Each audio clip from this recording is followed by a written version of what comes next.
divas.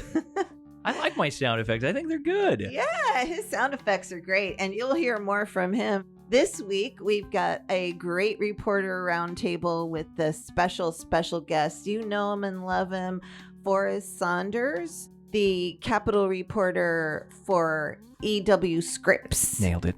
And Jason Delgado, the Capitol reporter for Spectrum News. Ladies and gentlemen, hold on to your hats. We've got a great show for you. We talk all about the week in the news and haikus. This is classic DeSantis. He has said that he wants property tax reform in some capacity, and he'll do whatever he can to get it. I mean, that's what he always does. You're listening to Deeper Dive with Dara, a podcast by the News Service of Florida.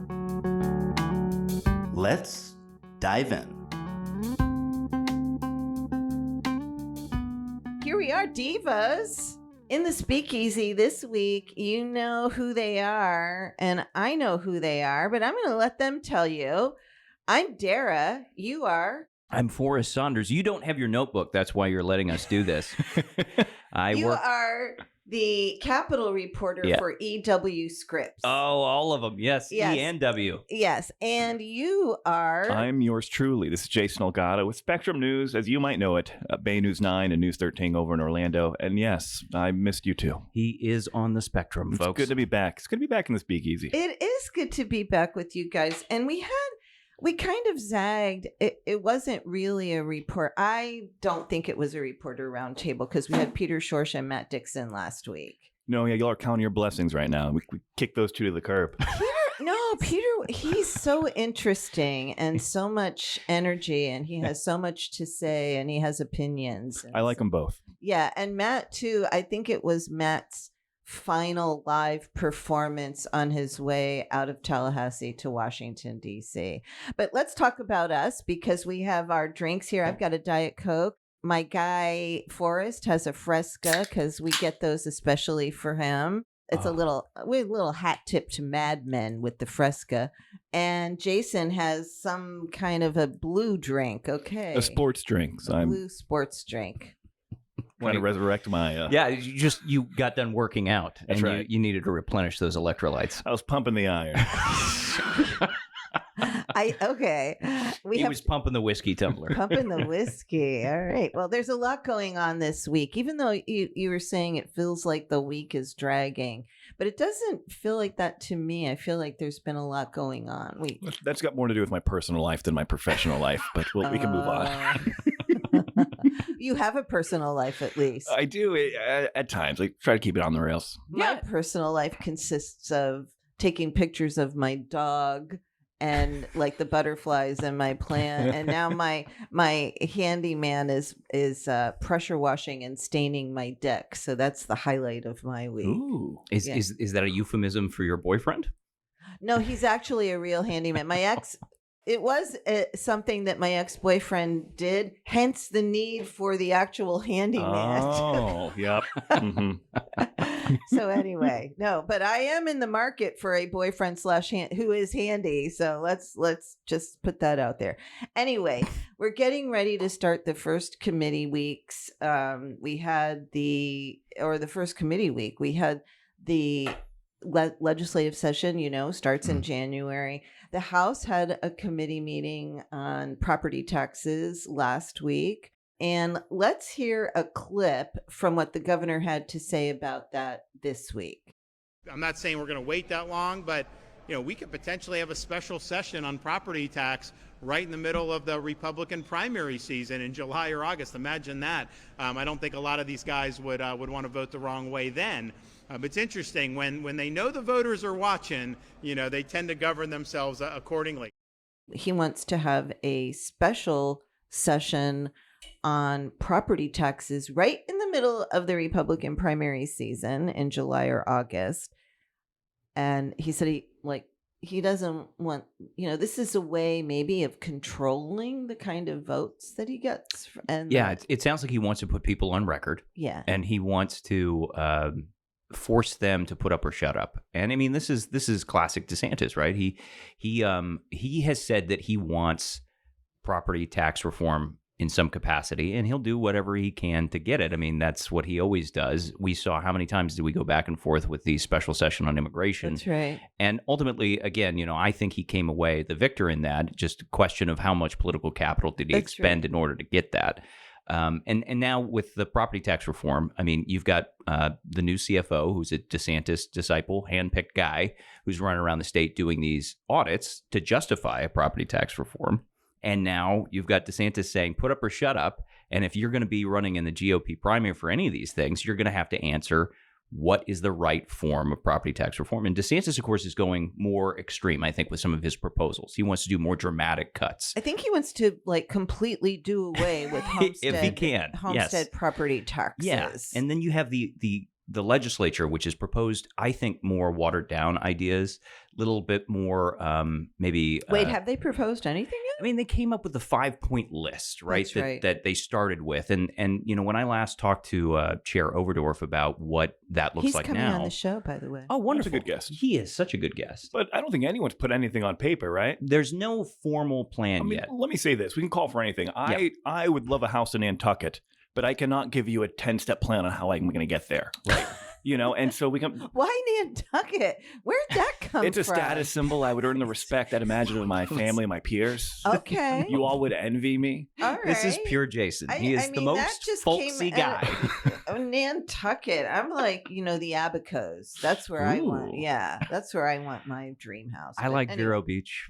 It's nice. Vero? Get down to Vero. It's great. It's like the land that time forgot down there. That community has not changed since I've been going as a little kid. I think I have an ex in Vero. I don't know. I haven't. Well, then I'm never going back. I like St. Pete. My daughter lives in St. Pete, and I like St. Pete. I'm convinced that is some, if not the best real estate in Florida. That being St. Petersburg. I agree. I mean, you can't touch it now, but. I would love to live in St. Petersburg. I cannot give you a 10-step plan on how I'm going to afford real estate. Anyway, in St. I'm sorry. I got us off in relationship to property tax. Yes, I think that's where we're at. I'm usually the one who's keeping people back on track, but you did that. Thank you very much. Yeah, I full circled there. And so here we are. We don't have anything on paper. We have ideas. We have ideas and we have passions, and that's great and that's fun. And you can pound the table about those all you want. Mm-hmm. But sooner or later, I think this is what's going to happen. I'm not foreshadowing anything. But we will get something maybe on pen and paper. Yeah. And then someone eventually is going to say, is that really going to work? Yeah.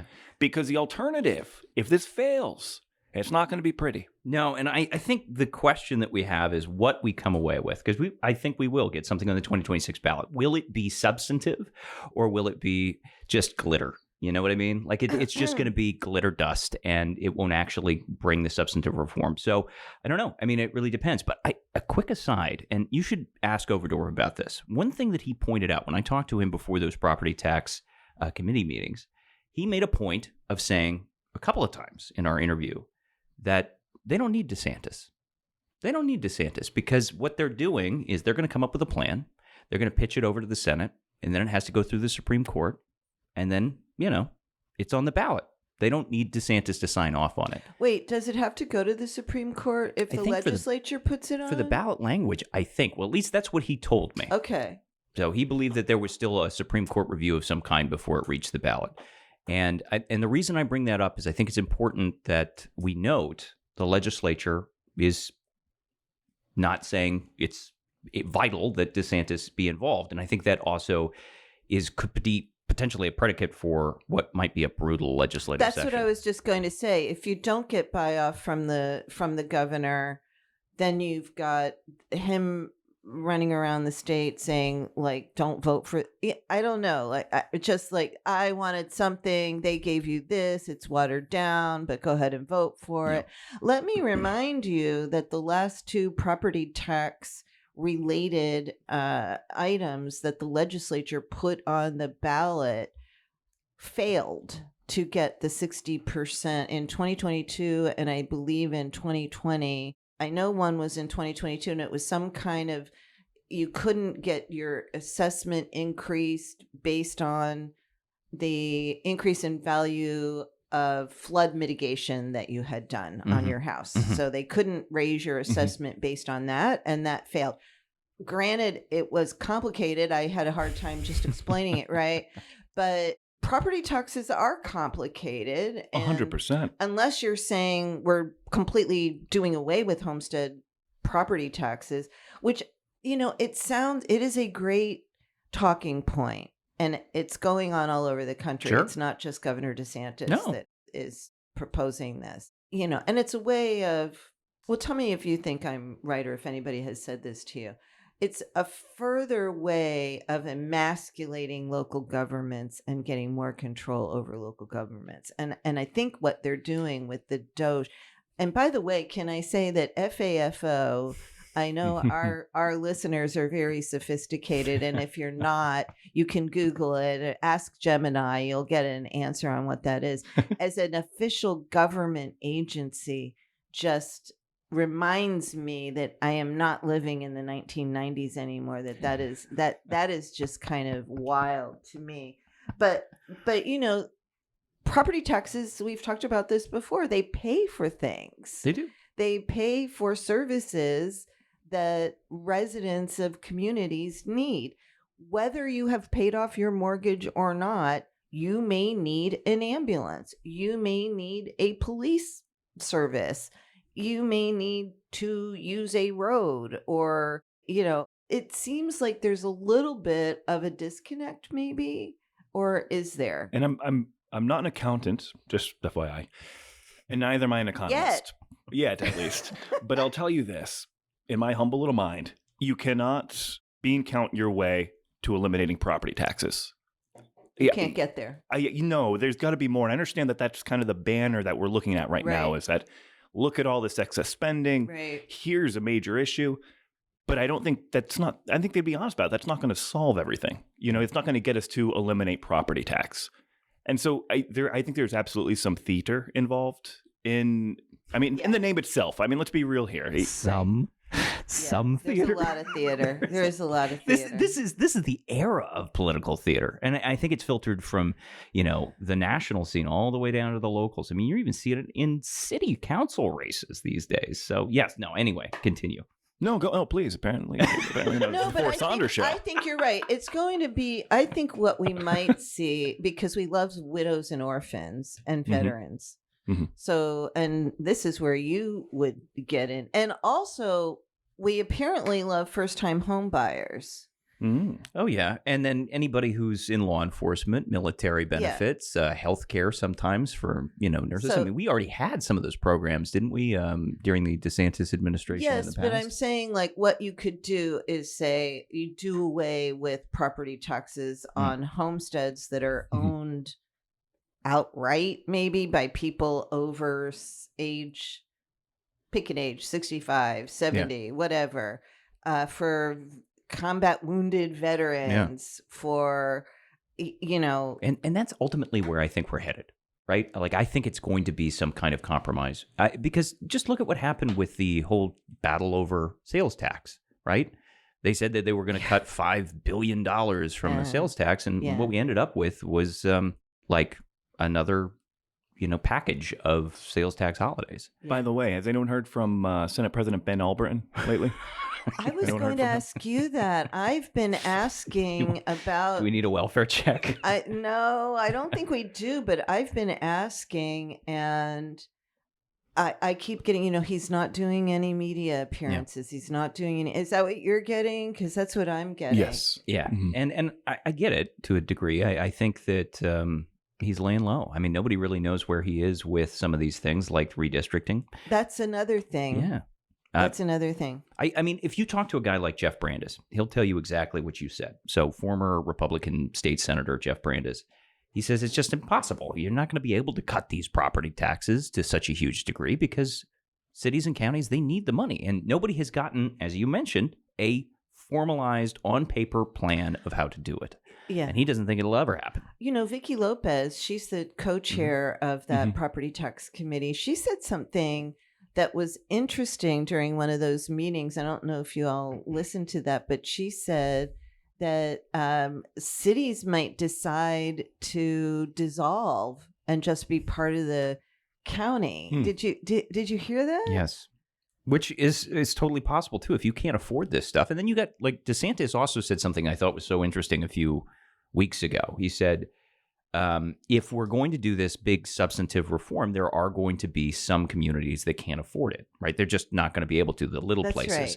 And so he suggested, so we'll do a bailout for the... Yes, a backfill, Right. which how long is the state going to backfill? Right, for the rural counties or what do they small call cities? fiscally constrained counties The or peop- the small cities. I mean, if it was in Iowa that they were doing this plan, that's 80% of the state. How could you do that? Well, especially now that they're coming into going to be a budget crunch over the next. And then the couple of years. economy, we got to factor that Right. in too. Who knows where we're going with the tariffs and how that's all going to shake out in the end. I know that Republicans are very bullish on where we'll end up and how we're going to remake the economy. But at the same time, like if people have to suffer in the interim, what's one thing they're not going to do? Go on vacation. And what's Florida's revenue base? So do you think what the governor said, the clip we just played, do you think that's setting the tone for the upcoming session for the next couple of weeks? He technically is a lame duck. This is his last legislative session, although we may see a DeSantis on the ballot next year. And if you're a legislator, what is your reaction to that? Do you want to start that one? I will take a morsel of it. Yeah. The discipleship that was in the Florida legislature behind Governor DeSantis isn't that strong anymore. Those numbers aren't exactly there like they were, say, 2 years ago, 3 years ago. And when it comes to something as big as bold, and perhaps as noble as eliminating entirely property tax, again, you're talking about communities, like the main funding source for communities. If you fail there, if you can't get it right, they will burn the Capitol down. Well, I'm you not trying to also be like... Well, no, because you also got law enforcement. You've got sheriffs and police, and they love law enforcement, and the unions do endorsements, and this could affect their pensions and their salaries and the amount of money that they get. Am I wrong? Sure. I mean, I think anything's on the table when you're cutting that much revenue. And that's my only point, is that the stakes are so high when it involves eliminating property tax, is that this isn't just something where you can sign and, hey, we'll revisit this in a future session. Yeah. No, and it's going to be now or never. And I think, one of to the credit of DeSantis is when he says he's going to do something, he oftentimes gets it done. Sometimes it's by way of the courts, and sometimes it's through just sheer political will over the period of months, and he'll just hammer his opponents into oblivion with sustained campaigns on social media, in speeches. And so I think that something will get done. Something will get done. Something will get on the ballot. That's what Rep. Oberdorf said, and it might be more than one thing. Absolutely. On the ballot. It sounds like maybe a couple of things, because they're going to have to tweak different parts of the Constitution at the same time. But I mean, I think ultimately, yes, we will get something. The question is, who's gonna cheer it? Who's gonna say they did it? Is it going to be the legislature circumventing DeSantis? Is it going to be DeSantis and Blaze with the Doge audits saying, hey, look, we told you we could cut $200 million from some of these communities, or is it everybody coming together for a kumbaya? What Blaze is doing is very interesting, and we're going to get him back on too. But I asked him at this sheriff's thing the other day. You guys weren't there. It was a Friday afternoon, and I dragged my little old ass out there, and I was looking for you all. You want to talk about dragged? I got sent over to Lake City. Oh, that's right. Tell us about that. Oh, goodness. Yes, please do. I want to hear, but that's more interesting than what I was going to talk about. We'll come back to FAFO, but this, can you preface it? Let's talk tell Corey us Mills. what's going on. For you folks at home, the GOP Congressman Corey Mills is in a bit of deep water right now. Legally, his ex-girlfriend is now seeking what is essentially a restraining order against the congressman, accusing him of threatening and harassing not only her, but threats of violence, threatening to release nude images and videos of her. Isn't she also a pageant winner? She is Miss United States. I didn't realize there was a difference between Miss United States and what's the other Miss one? America? Miss America. Yeah. And then she's also a GOP committee woman. State committee woman. Wow. Lindsay Langford. You were there in court, and you got a chance to actually see this whole legal proceeding play out. Mills has denied any wrongdoing, correct? Correct. In fact, he's chalked up a lot of kind this. A bad boy, though. Like, isn't it? Like, I mean, isn't there like this whole laundry list of like Corey Mills? Well, you know, and then this, that, yes, and the he had other. some rent issues as well in DC. Mm-hmm. And so, look, the text messages. Where he was like tens of thousands of dollars behind in Yeah. arrears or something, and then like I think he said it was a technical error, like was his a payments technical- weren't okay. going through. And that may be so, just as if those text messages he sent to his girlfriend that included the phrase strap up or a misunderstanding. Strap Could up. be the case. So was he there in court? He was, as was she, both times. I'm not trying to make light of it. I mean, obviously, I imagine how awkward that is for both of them. Her Right. saying she's, afraid for her life So and her she's family. in person there trying to get a restraining order? Yes. Yeah, I mean, it's I a didn't terrible know you situation. had to do that. I thought like there was some protections that they gave for women that when they're victims that they don't have to. I don't know. That may be the case. I do know on She's an both alleged victim. days, they both testified. They both got cross-examined. And what did they say? What did Oh. he say? How was he? He seems like a wild man on He was pretty stoic up there. He didn't show much emotion. He took the stand. He answered the questions, and he's described this largely as a misunderstanding. He described Miss Langford as somebody whom he loved and continues to love, now in a different way. And that there was, again, a misunderstanding. And I'll use this. So he used the phrase strap up.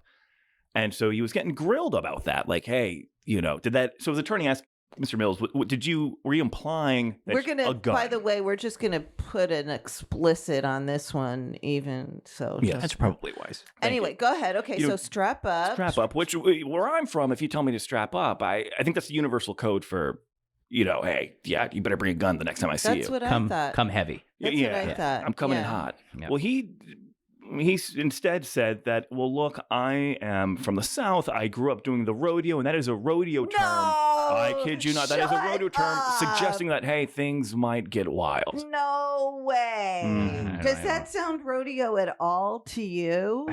Listen, I'm a man from the Midwest. I've never heard that phrase uttered in any way except for a firearm. Oh And my gosh. then there's questions Just- about his marital status, where I left more confused about his marital status after the hearing than when I arrived. Really? Because at some point, my understanding is he is married, though in the process of getting divorced, although no paperwork has ever been filed in the course of 4 years that he's claimed the divorce.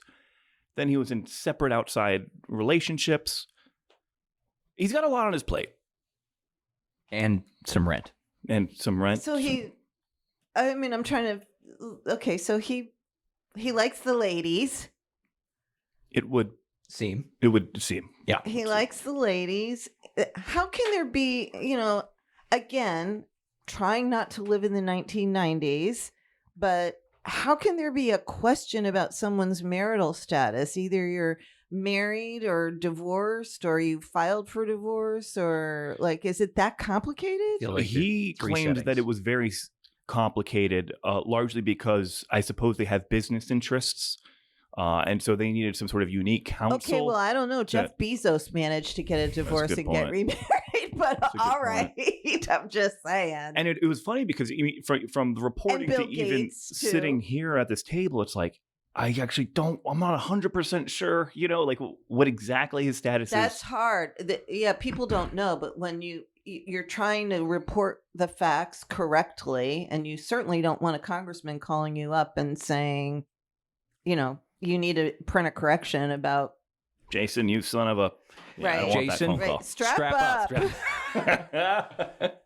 Again, not something to necessarily make light of, really, because not really. it is No, a no, no, no, no. terrible It situation. is, Yes. absolutely. And if you're the victim or the alleged victim here, it is not a joking situation. Yeah. No, and in fact, and then it's 2 hours drive back to Tallahassee, Yeah. and it's sad. It's Wait. sad to hear the entire situation. Didn't you also have to do a little sideline over at the Baker County Correctional Institution? I think that was folks. If you know any rental property in Lake City, last month I think it's on my fourth or fifth I think trip. we're going to have an opening at the VAALF pretty soon.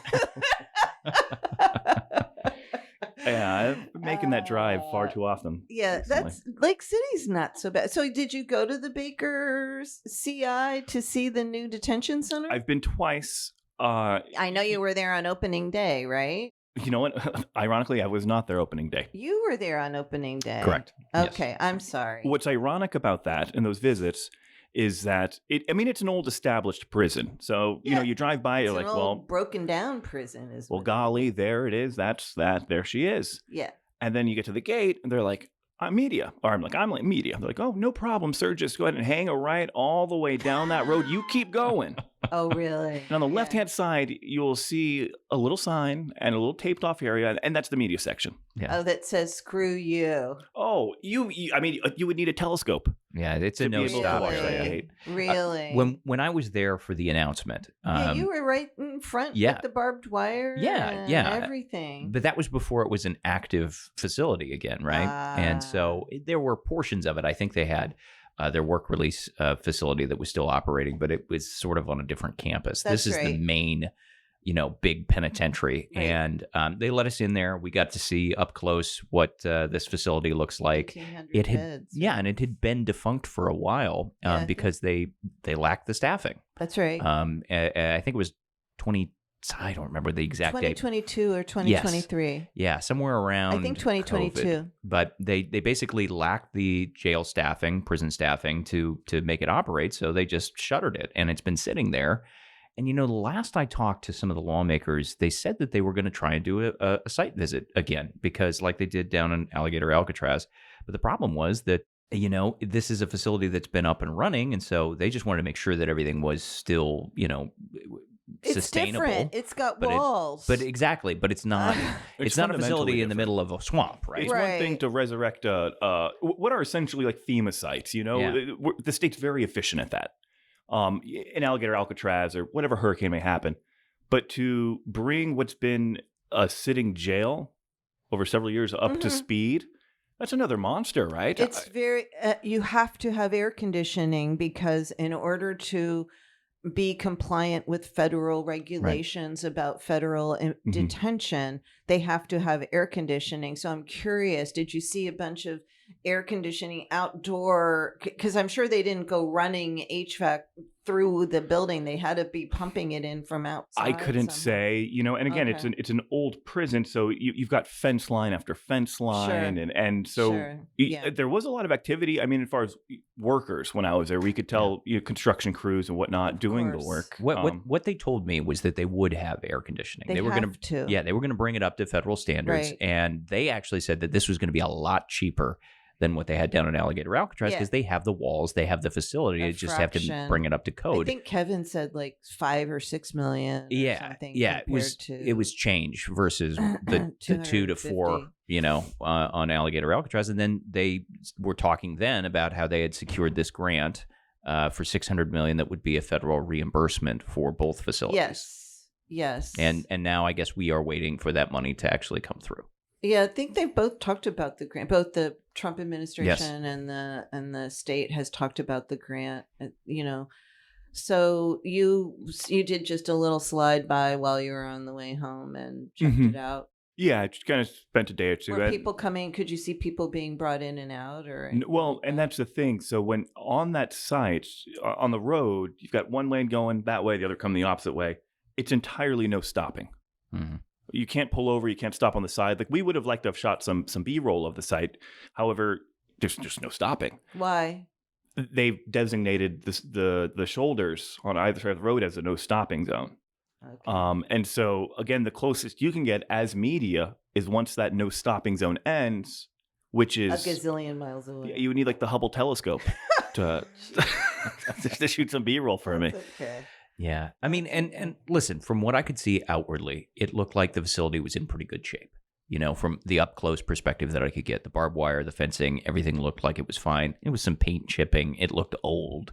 It didn't look inviting by any means, Sure. but it looked like it was there. Yeah, it you're was not going to have the roof caving in if Yeah. it rains hard. Yeah, exactly. So, Right. I mean, the difference between those two facilities, and I never saw Alligator Alcatraz up close with my own eyes. Neither have I. I don't know what that looks like. You were there. You felt the rain, and you saw what a storm was like in the middle of that thing. But I can tell you, Baker was good. Okay. Yeah. Well, we're still in litigation over the Everglades Detention Center, and we saw a report come out from AP this week.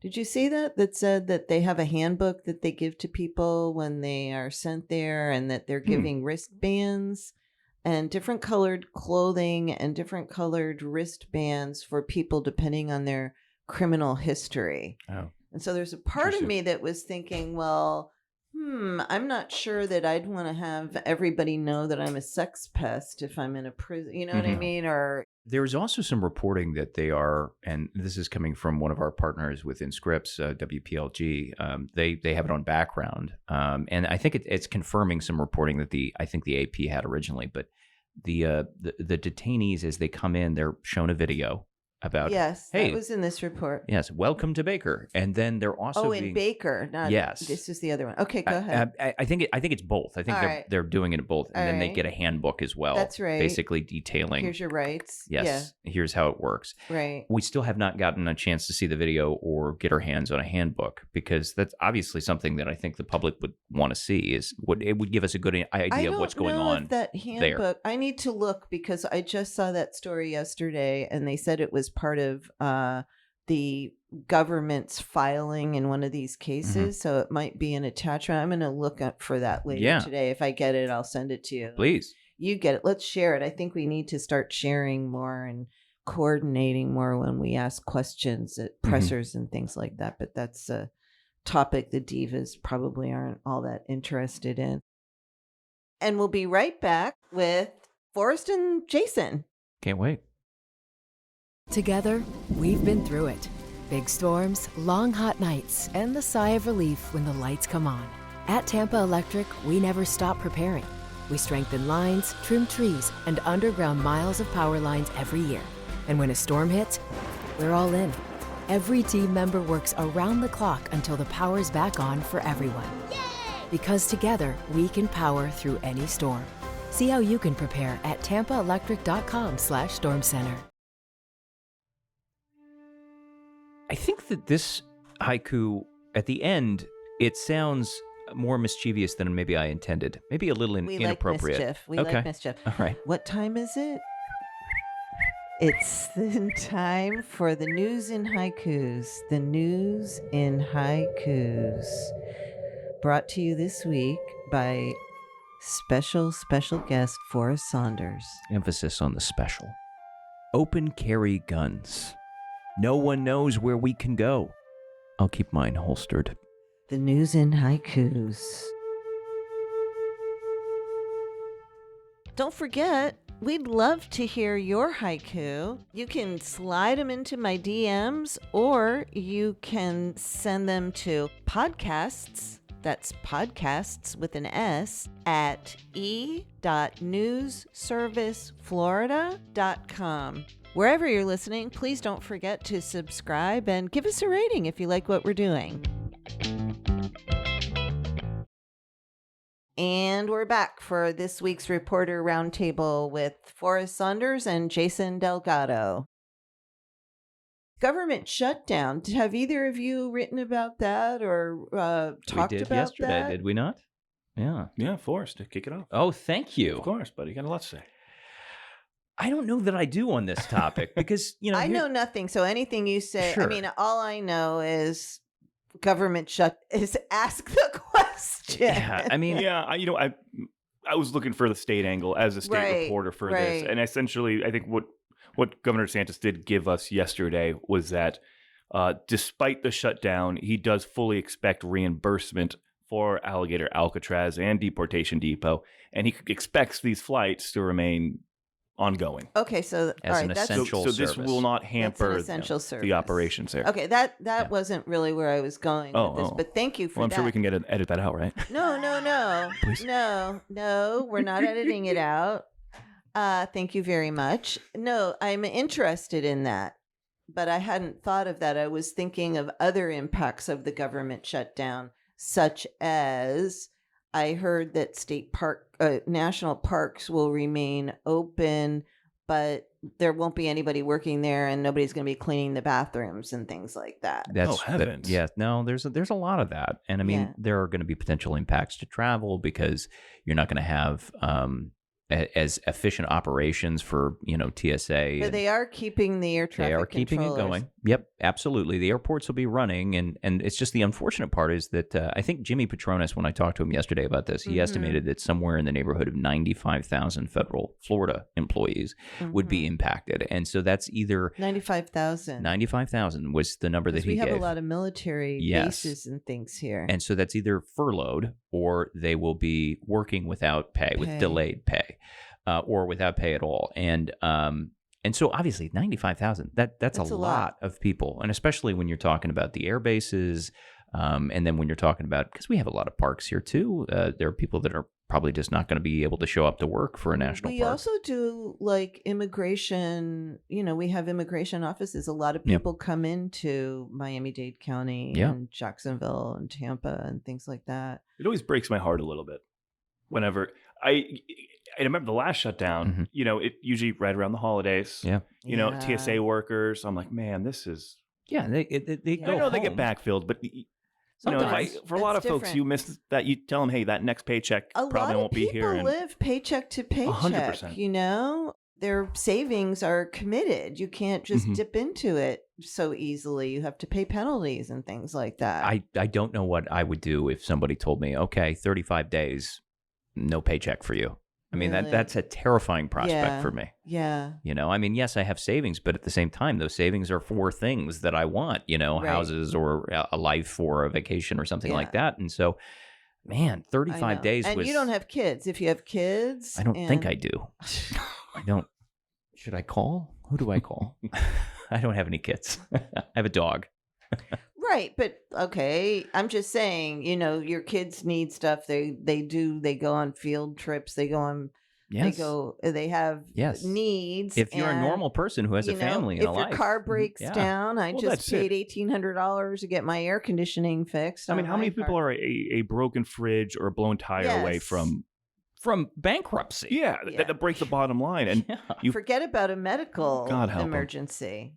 It's one of my favorite lines from I think this generation. Actually, when we were in the recession too, we said it a lot in high school. But in this economy, I can't afford a major medical expense right now. I'll be completely honest with you. That would scare the hell out of me if I had a $20,000 fee that I had to pay. Welcome to my world. I mean, I have a chronic illness. It ain't cheap. I bet. Let me tell you. Man, affordability is one of those words we kick around a lot, don't we? Yeah. But you're a vet. Mm-hmm. You're a combat vet. And it's interesting to me to hear you say it kind of breaks your heart when you hear the government shut down. Is it because of the workers, or is it just because you think our country, and maybe those things are unrelated, but I just think, do you look at it through that lens? It's our primarily country should work better? I mean, maybe there's some of that. But primarily, like when I say like it breaks my heart a little bit, is that I understand and I know people who are living paycheck to paycheck and people I love. Yeah. And if you added to their situation that, hey, it might be 35 days, 60 days, right, and you're not getting a paycheck. I mean, like, God love them. I don't know what you do. And you don't walk away from that. If you're a federal employee, the goal is I'm going to sit here as long as I can. Yeah. A lot of public servants are committed, and they do that, and they make less money doing what they're doing for the government because they believe in it or they support it, and also the benefits and the perks are pretty good. But I don't know. And what worries me, the reason I was asking for some specifics, and here's how I'm going to segue back into Doge, is because I wonder if people are really going to feel it. Those 95,000 workers most likely will. Yeah. But, is Joe Lunchbucket going to give a hoot about the government shutdown, or are they going to be like, because the Republicans are saying it's the left-wing liberals that want, what do they want health insurance for illegals, and the Democrats are saying that's not true. Right. Actually, that's not what the holdup is. It's the Obamacare. It's the Affordable Care Act. And so I think what this is going to be is a test of both parties' pain tolerance and the I guess patience of the Good way of American putting it. public to wait. You ask, will the average Joe American Mhm. feel this? I think they could in terms of the economy. So one of the things that will also be shuttered are some of the key metrics that the country monitors Mhm. when it comes to the economy. And so we're in a big question mark period for where the economy is headed. And if we don't have those metrics, those details on jobs and labor and Right. GDP and all that stuff, if we don't have a clear idea of what direction we're headed, we're kind of going further into the dark with a big anvil of tariffs over our head. And Yeah. I don't know how long we're going to be shut down. So there is some, there's some concerned economists out there. So it's interesting because I think also it could affect mortgages, because if you're getting like Mhm. a Fannie Mae mortgage or a government-backed mortgage, Flood insurance, you can't get and flood the insurance flood right now. insurance is going to really affect it. So it could slow down people's ability to close Yes. on houses. I just bought something on Etsy from a vendor in India, and it took a really long time to get there, and it came with this long thing about how they got featured on Wirecutter, and that was great for them, but these tariffs have really had a negative impact on them, and they're trying to absorb the costs without raising their costs. I mean, it was quite interesting, and I thought, okay, well, the people in Mumbai are being affected by It's the brutal. tariffs. I did This is a small company, she has Right. like 5 employees. but I mean, the vast majority of businesses in the country are small business. Yeah. With very few employees, and no doubt tariffs. And you think so? I went to I spent the week in D.C. with the U.S. Chamber through the National Press Foundation for like a business journalism Oh, nice. fellowship thing. Yay. And so good a on lot of it you. focused on labor and tariffs. Oh, thank you. Thank you. A lot of it focused on labor and tariffs. And so they had brought in, every day was just various panels essentially.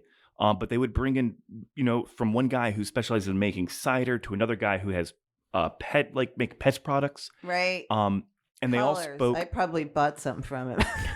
and they all spoke in various ways about how tariffs are impacting them or shaping their future Right. decision making. Right. And there's just so much uncertainty in the market, It's never good compounded for with the business. fact that we're now in a government shutdown. Yeah.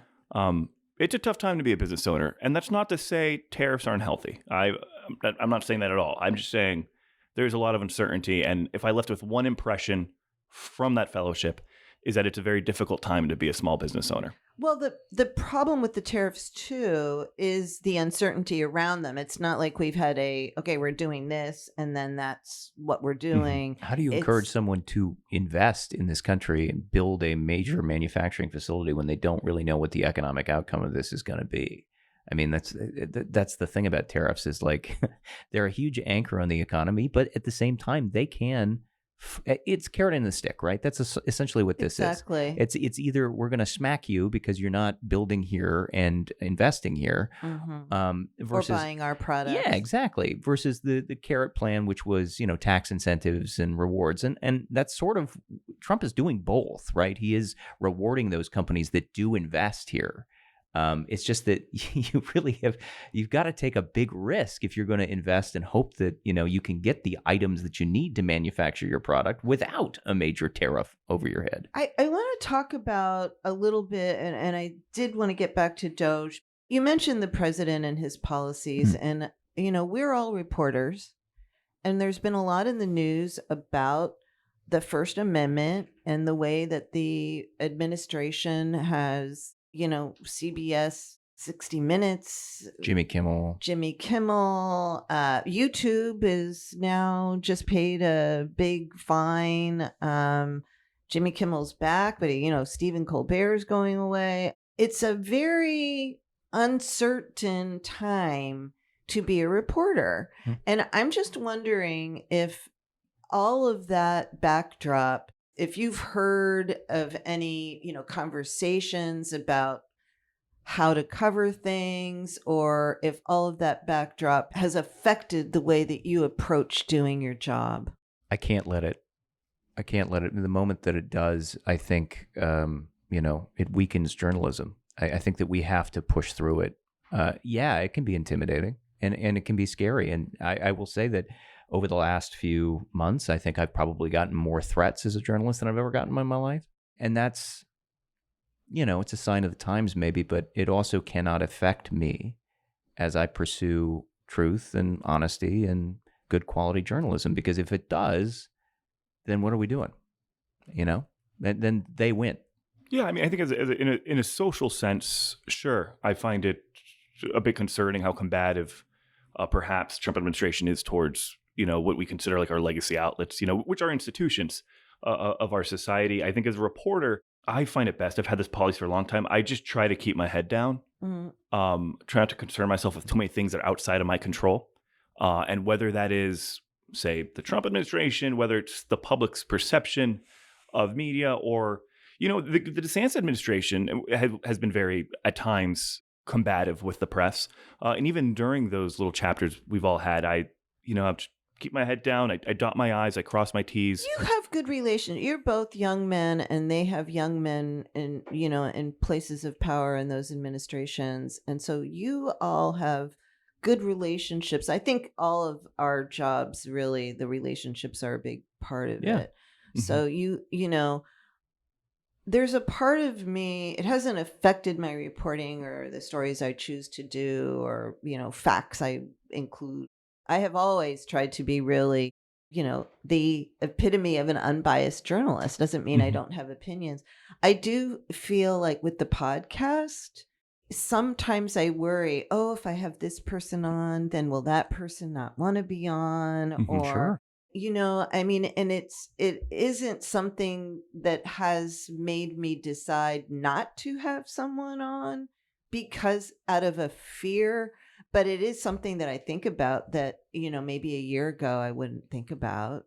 I would think, and this is not me giving editorial advice, but if this was the world and Jason had a mic, it's almost one of those... Because we're not in the world. We're in some... We're in Nantucket. I think it's almost a better product to have anyone on.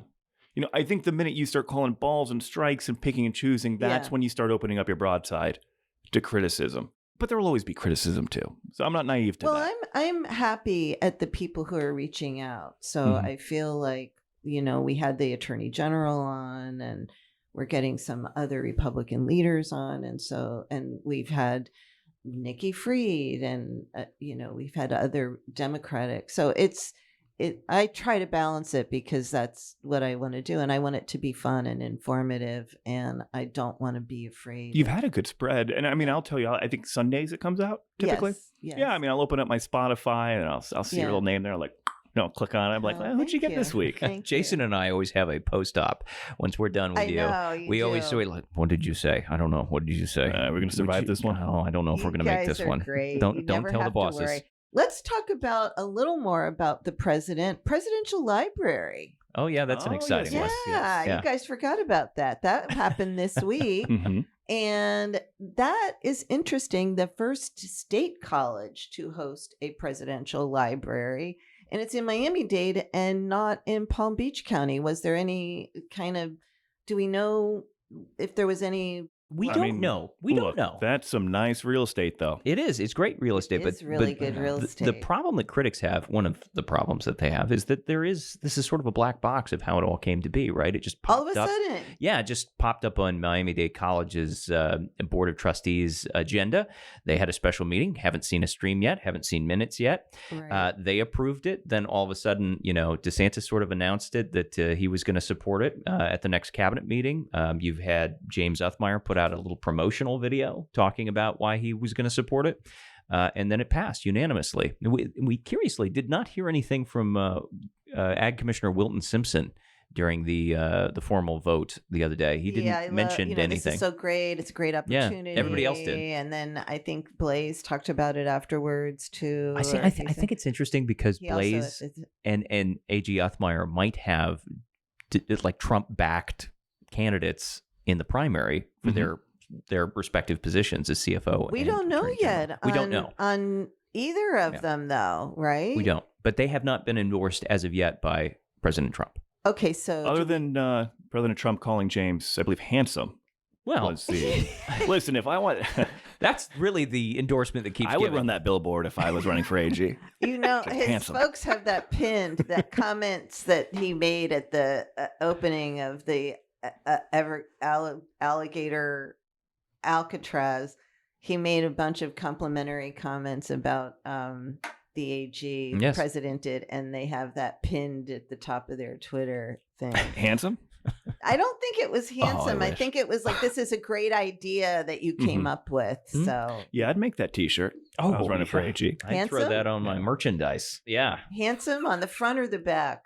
Oh, it's a back thing. We're getting Mhm. merch, by the way, for guests Ooh. too. So hold on to that thought. Well, and back on the library. Yeah. The groundwork was. God help us.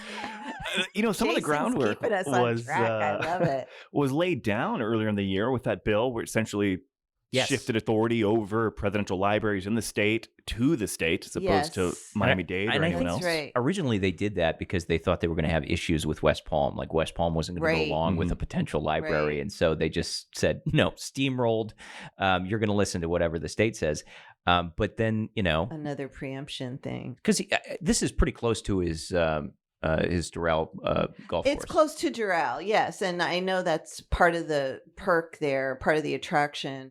And West Palm maybe is a bit, that site is easy to get to, and it's going to be Yes. really something. Did you catch Eric Trump's response to it? Oh, that was great. No. It was very on brand. Yeah, it was. No. I'll read an excerpt for you. Okay, good. Do it. Quote, consistent with our family's DNA, this will be one of the most beautiful buildings ever built, an icon on the Miami skyline. Wow. I've got one better. So that's totally is that his on tweet? brand. That's his tweet. That is on So brand. there was the tweet, and then there is. Let me see if I can find this one. Your text messages?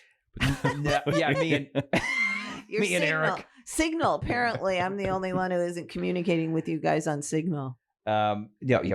I tried downloading Signal. I had no idea what I was doing, and so I deleted it. But the foundation also put out its own statement with another comment from Eric Trump. And the only reason I thought this was interesting was because it sort of described the building that they were looking for. Let me see I if I can saw find the it here. statement that the library the commission or whatever put out.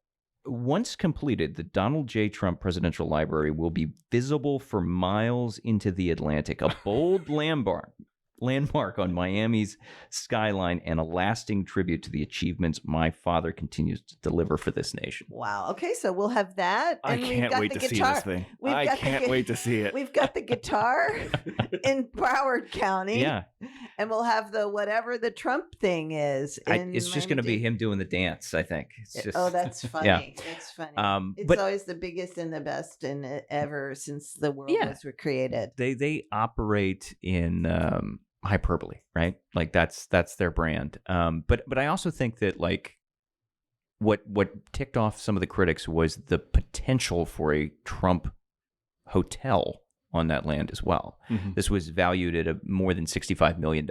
It was public land that is Do we think that being potential gifted. has gone away? Or? No, not at all. Because it would be totally on brand for him Absolutely. to monetize that. And that put was Trump. was really ticking some people Yeah. off, like a historian down in Miami by the name of Dr. Marvin Dunn. He plans to file a class action lawsuit because he thinks that this was done improperly. It wasn't cited properly under sunshine laws.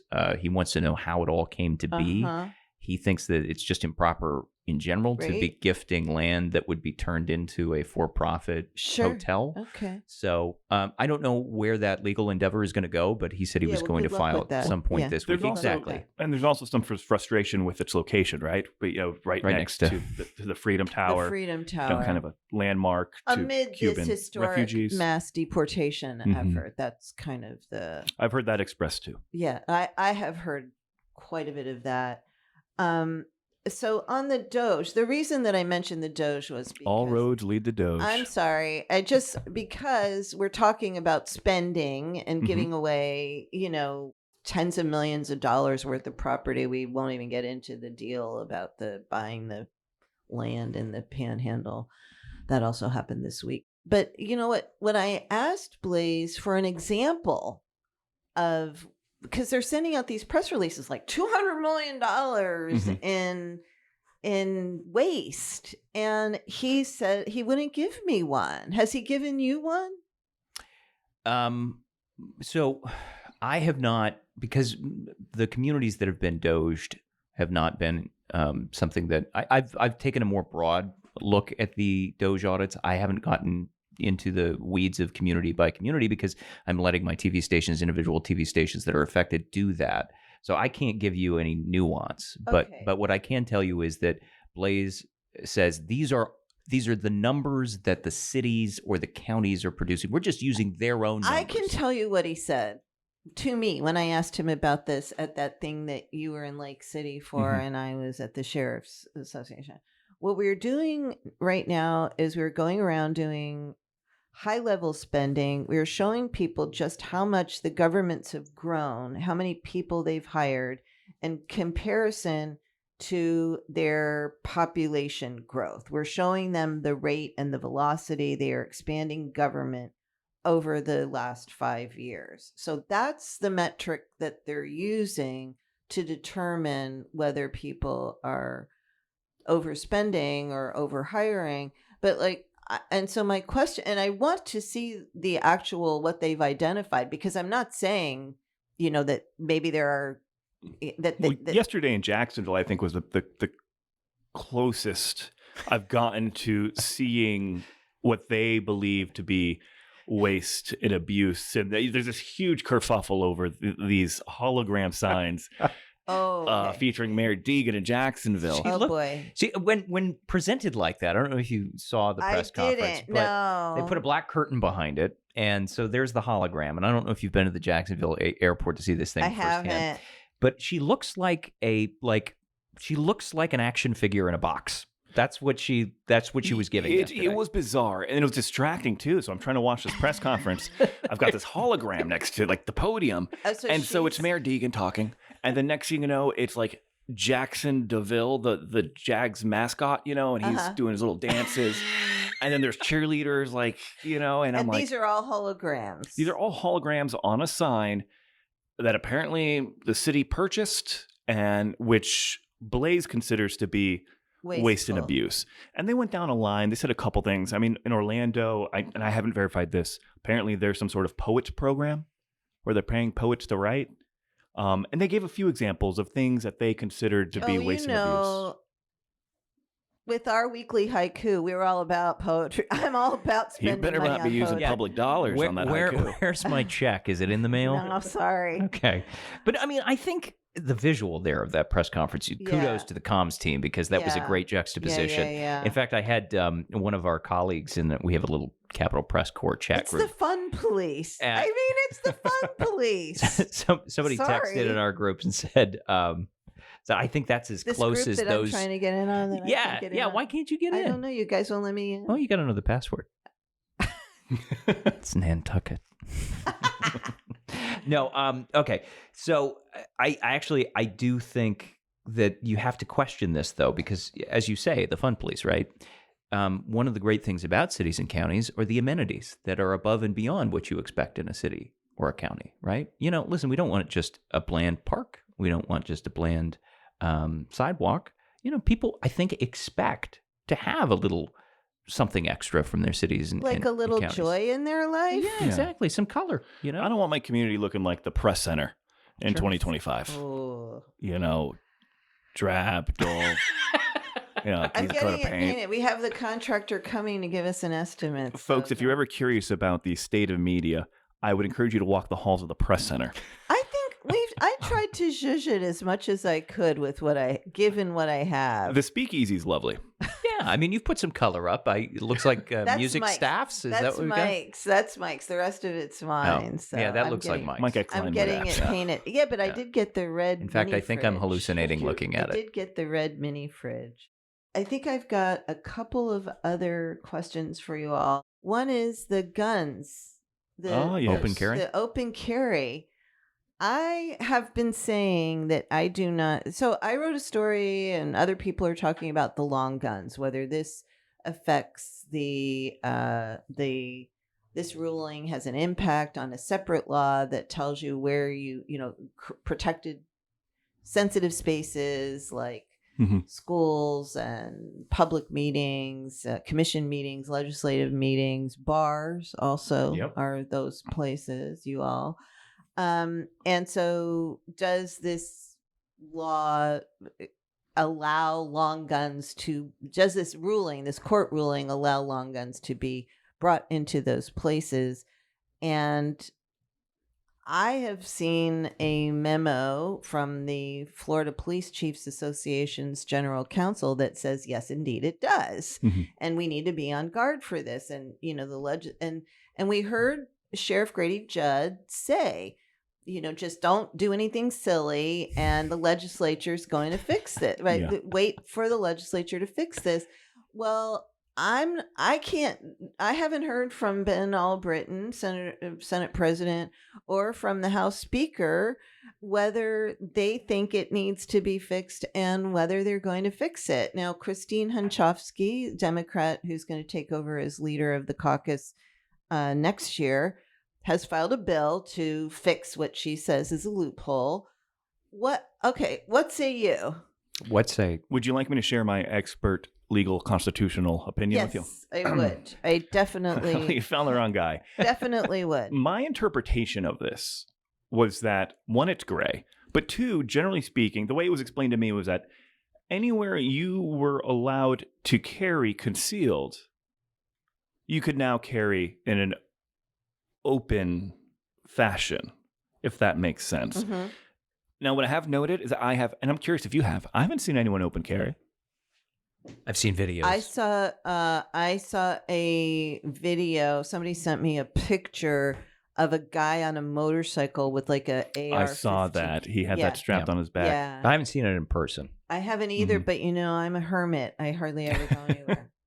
I will say I tend to agree with Sheriff Judd, which is that the legislature will have to step in some way to provide clarity. The other aspect, until we get there, is it just depends on who wants to try and prosecute it, right? I mean, if there is a sheriff or a police chief who believes that this is a violation of current law, if you do bring a long gun into an area where you're not supposed to, they could theoretically try and bring a court case and then figure it out. No. I disagree with you in that I think somebody from the open carry, pro Second Amendment side is going to test this. Sure. Is going, I mean, I'm not saying like they could do this. I think they will bring some sort of a long gun, probably a big, fat, sexy one, into a county commission meeting or a city commission meeting. And with the idea that they will get arrested under maybe that law that you can't bring, where you were saying there's a gray area, or, there's that other law that says you can't be rude, you can't display them in a rude or threatening manner. And a law enforcement official might consider it to be rude or threatening to be in that place with that kind of a gun, because you don't need that to defend yourself. I don't know. I mean, I'm just saying all these things that I've heard discussed. It could certainly happen. I mean, did you see? Actually, Forrest should be the one to say it. But at the committee meeting for the property tax, now that Capitol Police are now having, an officer armed with long guns. They're also using long guns they're also, for the first time, using long guns at certain county commission meetings. I've heard from county commissioners. I think you're absolutely right. I think that's exactly what's going to happen. And then the question becomes whether or not a prosecutor wants to try and challenge it, or they just say, hey, we believe it's legal and fair. But I mean, I think what you're kind of getting at is, the Second Amendment folks will try and push the limits because they want to know where the law begins and ends. But then I think inevitably the legislature will have to step in to give us some kind of. It's hard for me to imagine. In an election year? It's hard for me to imagine that they would not put some sort of clarifying language on the books. And remember, I'll bet you lunch at your favorite restaurant in Tallahassee, they do not do that during this coming session. Interesting. Let me ask you Wait, this. is that Actually, a yes or a no? I'll take that wager. I will take it as well. Metaphorically. Okay. Oh And- my gosh. and- All right. And I think that's one of the reasons why all Britain's laying low. I do, because he's been very vocal. Look, they about, like law enforcement. The leaders, legislative leaders, like law enforcement, and law enforcement and doesn't love open carry. they hate it. Yeah. Most of them hate it. And if they're saying there needs to be a fix, I just think if I'm the legislative leaders, I let it play out in the courts, and because anything they do, the 2A people are going to perceive it Absolutely. as an infringement on Second Amendment rights. Absolutely. Mhm. And, they are still very well organized. The NRA isn't really even a part of this discussion No. anymore, are they? No. Whatever happened to them? I'm still living in the 1990s. Miss Hammer. Marianne Hammer. I got a Yeah, nasty she's email from her the other day. Still trying to protect the mockingbird.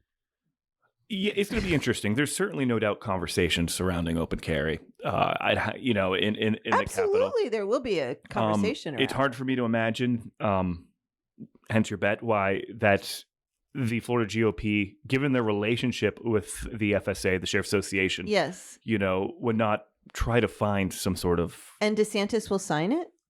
That's a question. Will he sign That's it? a great question, but here's the thing. Because it could be perceived. Are you And going to then need what? it, though? And then, you know what? At the analysis now, let me bring you back my constitutional scholar. Excellent. For gun restrictions were they in place or something similar in place at the time of the nation's founding? Mm-hmm. So were you allowed to bring a musket into a town hall meeting back in the 1700s? Well, I know there's a nice statue of Benjamin Franklin down in Franklin County now. I'll go inquire. You know what I'm saying? No, I do, but that's the problem. Like this is the fundamental problem with the Constitution is that we always question whether or not the framers' intent was to have it stand alone, or if we are to interpret, whether or not they were intending to do something, or were intending with their words to mean something. I mean, Like a well-regulated militia. yeah, exactly. I think that's the key term that they argue. They always and so where do we find ourselves? Nebulous, but we have to rely on our own courts and laws because we are not the framers and founders of the Constitution. We have evolved far beyond what they were even capable of imagining back in 1776, and then of course later on when they actually had the U.S. Constitution. Well, sure, they didn't have AR-15s Right. back in the day. Exactly. So we're going to have to legislate ourselves. It's hard to, I think, attribute their thoughts and feelings to something that is so modern, and how it is. That's firearms in particular have That's modern. what judges are doing all the time. Exactly. That's But how I mean, we got to that's- open carry. That's why we're here. I could say this. This doesn't really add much to the conversation, but from the counties that are within my area, kind of what I cover. More urban. Yes, I've seen the larger counties push out guidance saying, Mhm. "Hey, the law did indeed change. By the way, it's got nothing to do with us. And here's how Right. we are interpreting or have been instructed And to how are they to going interpret." to? I think the consensus that I've gathered is that they are going to enforce the same rules that applied to concealed carry will apply to open carry. So, government buildings, airports, I see. college campuses, places you couldn't bring a gun, you're not allowed to open carry there. Okay. And then there's the added reminders of, hey, do this polite, do this safely, be mindful of your community. Right. Somebody's still going to test it. I'm right there with you. Yeah. I mean, somebody Yeah. is going to push the absolute limits, whether it's during, the 250th anniversary of the country, during an Yeah. upcoming, holiday. Somebody's going to do something at a public event. When I was in Alaska, Nothing malicious. I don't believe anybody's I going to do don't. anything No, malicious. they're going to test. They're going to test it, just like the guy who won the lawsuit. Yeah. And that's what he did. He did it on purpose. Absolutely. And for as long as I've been around, that's been a thing. The gentleman with a long gun strapped around his chest while he's fishing, because that was the caveat was you could open carry a weapon if you're actively fishing or hunting. Yeah. Look at Trump's executive order on flag burning, right? What was the thing that happened immediately after that? A veteran went out in front of the White House and lit a flag on fire because, we are a nation that wants to know where our laws are and where the boundaries exist. And I think, with the Second Amendment especially, there are a lot of people who are super passionate about this issue, and they want to know what they can and can't do. What will the government allow me to do? Well, Forrest, about the First Amendment too. Maybe we can get to the bottom of this. I've got a Mossberg that I can lend you. Why walk don't a couple you streets use down your gun rather than just giving Go me on a one? little walk around the park and let me know how it goes. We'll get to the bottom of this. I have a gun you can borrow. You can just go ahead. Take I it. actually thought about taking this opportunity because we're in the middle of the Second Amendment Are tax we? holiday. Yeah. Oh, gosh, I And it need to buy runs some through bullets. the end of the year. Well, I mean, I've never been a gun owner except for one that I think my dad gifted me a long time ago when I was a kid, and was a shotgun. Never used it. Don't know anything about it. But now I'm sort of like... One of my exes, in fact, the one who did the deck, gave me... It's a good full circle here. All right. Well, stay tuned on that. I think that we'll have a lot more to talk about on the guns. Forrest will report his journey. Yeah.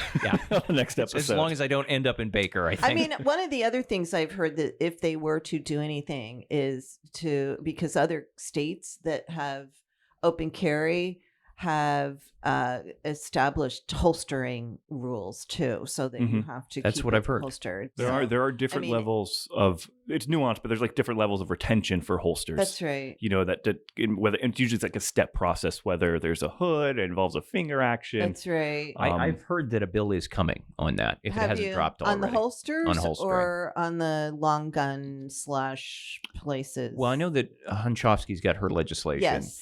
But at holstering specifically, and I heard that it was potentially coming from a South Florida Republican. I have heard that too. Yeah. I mean, but I guess when I was saying that they're not gonna do any, I was you don't know if referring. it's going to get traction. Well, not just that, but I was thinking. I think I know who you're talking about. But I was thinking more about that kind of what might be that loophole that about the long guns and. I wonder that how Hunchofsky's bill seeks to address. Yes, that's separate. I just don't think how willing the pro 2A community would be on something like, say, holsters. Like when I talked about the GOP, Florida GOP, in talks with the FSA, in consultation. Well, they're not homogenous. They are not homogenous, and there's always going to be outliers. Because there's some who think that there is a loophole now that needs to be closed. I talked to one, Sean Carana, and quoted him in my story, and he's saying, like, we're telling people, hold your powder, don't bring guns into these places under 12A. That's that section that has the protected places. We're working with the stakeholders to figure out some legislation, and he was confident that they would pass something. I talked to Luis Valdez from the Gun Owners of America, and they were not just no, but hell no on doing anything. So holsters, I don't know. Yeah, I didn't ask Sean about holsters, but I think it's hard to. You just can't. They're a diverse group of constituents at this point. Yeah. And listen, it's going to be a wild session. This is just one little aspect. It's a lot. Of it. Yeah. It's a lot. Yeah. It's a lot. All right. And then you throw the election on top of it. And that. And then DeSantis saying, I'm going to put something out there while they're trying to campaign in the primaries. And I'm going to F you up. Right? You think I'm and so all right. Well, couple of fun questions. Halloween, favorite candy. Oh wait, did we do pumpkin spice? Yay or nay? We haven't. No, we haven't touched it. Pumpkin spice, yay or nay? Are we just talking about like the specific latte or just pumpkin spice in general? Because I'll take it in a pumpkin pie. Okay, in a pumpkin pie. How about in a coffee? Or I saw it someplace else the other day, and it was like the weirdest pumpkin spice thing. Now I mean it was like what it was very weird. It wasn't even in a smoothie or a froyo or whatever. I'm a no on pumpkin spice. I'm a yes on pumpkin pie. Okay, but I'll raise you one here. All right. Pumpkin beer.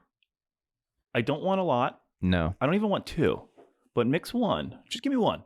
And I'm like, okay, it's seasonal. This is nice. That's my liquid pumpkin consumption. Okay, that sounds disgusting to me, but go ahead. Hold on. No, I will bring you both. Go ahead. All right, go ahead. I'm anti pumpkin beer. I think it's too sweet. Okay. I like my beer to be bitter and amber, like myself. I was just gonna say, like my men. Okay. And what about lattes? I'm not a see it. basic white girl, so I'm could see gonna it. pass. All right. So how about Halloween candy? Do we like Halloween candy? No, I'm not much of a sweets person. Really? And you? I hate to be a surprises Scrooge. me. I It hate to be a surprises me. Scrooge. Now, give me salt. That's That's what's going to do me in. That's your There's vice. two kinds of food in the world: Mm-hmm. salty fat and sweet fat. 100%. And yeah. I am a salty fat person. So, in terms of a salty fat, what is your favorite? Oh, Lord. No, you go first. What's your favorite? I like me a kettle potato chip. Oh, I love chips. Kettle potato chip, not the Hawaiian kettle, just the regular. And I can't really eat them because of my diabetes. It's eating a potato chip is basically like eating an apple. It makes my blood sugar go that high. So I do love a little Cape Cod kettle cooked salt and vinegar chip. yeah, there a you bag go. of beef jerky. Heavens. Oh my gosh! All right. How about you? Halloween candy? I love Halloween candy. What are you talking What's your about? favorite? Everybody's got a favorite candy. What's your You favorite? guys have to have Oh, one. I do have a favorite. I do. can't Yeah, eat okay. it. My favorite is Reese's peanut butter cups. I'm old. You see, old-fashioned. and if we're gonna go the Halloween vibe, I Yeah. will say the Reese's peanut butter pumpkins. They are just the Reese's peanut butter cup, but it's shaped like a pumpkin, and didn't I even don't know they why. made that. Okay. It tastes better. The Mhm. ratio is right. It's just right. And so get yourself one. Okay. Don't let it melt. It's so good. All right. And you for the candy? For the We're candy, gonna make him. We're yeah, gonna make yeah. him. You know, give me a Snickers. Give me position. a Snickers, Okay. and I'm a happy man. Yeah. Are you dressing up? Yes, I typically do. Okay. Who are you doing this Oh, year? heavens. So years ago, Look at he's got this grin on his face. It's adorable. I don't know if I should say this. Years ago, I purchased a. You know, I'll go last. Yeah, let's go around the room. Every year I do the same thing. I'm a witch. Oh. I'm channeling my inner witch No, every that's year. good. Yeah. I've done whatever's easiest, so I usually try and pick someone who's close to me. Okay. And now that I'm getting older and grayer, I Yeah. think I might go as Dr. Gregory House. I'll get a cane and then just throw on a jacket. Don't and forget that's the it. prescription bottle. Oh, Yeah. house. I gotta Oh, have some pills. house. Yeah, for sure. I have a walker. I have a hot pink walker if you want to borrow it. Cane. Okay. Cane or bust. Okay. That's how he does Cane. it. That's yeah. right. He does do the cane. Yeah. So, a couple years ago, I bought a legitimate priest's outfit. And, Oh. You know, you pick your film or your TV show inspired by any of that. This wasn't a couple's costume, was it? Well, and so, you know, I spent That's money on this thing. And so you need to get your money's worth out of it. if you are in downtown Tallahassee and you see a man on Halloween with a clerical collar after Is it dark, the robe? Is it like the whole robe? I've got the robe, and I've got the button up too, which is short sleeve because typically the weather come Halloween's hit or miss, right. hot or cold. Yeah, it can be. And I've got the clerical collar, but it's the actual one where like it's actually pretty convenient. I have It a sounds friend very who exorcist. was an Episcopal priest, and he had Hawaiian shirts, and he would wear the clerical collar with the Hawaiian shirts. That's cool. Yeah. Yeah. All right. Well, look out for that scary priest, not so scary, the handsome priest on Halloween.